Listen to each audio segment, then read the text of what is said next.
Nagbigay ng seguridad ang mga kapulisan ng Mountain Province sa mga mamamayan na lumahok sa Walk for a Cause sa naturang barangay, naturang probinsya.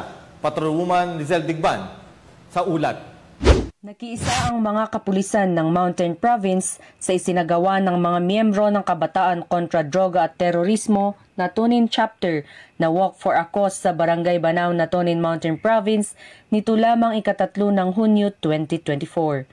Ito ay buong pusong sinuportahan ng mga tauhan ng Natonin Municipal Police Station, 2nd Maneuver Platoon, 2nd Mountain Province PMFC, Bureau of Fire Protection, mga lokal na pamahalaan ng Natonin at mga volunteers.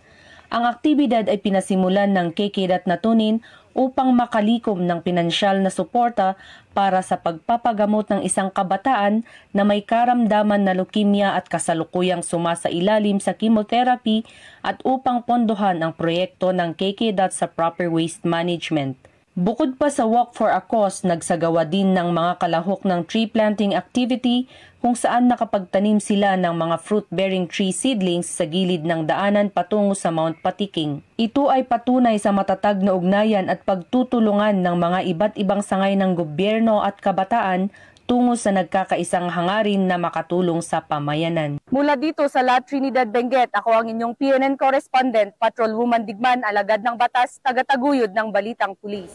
Maraming salamat, Patrolwoman Digban.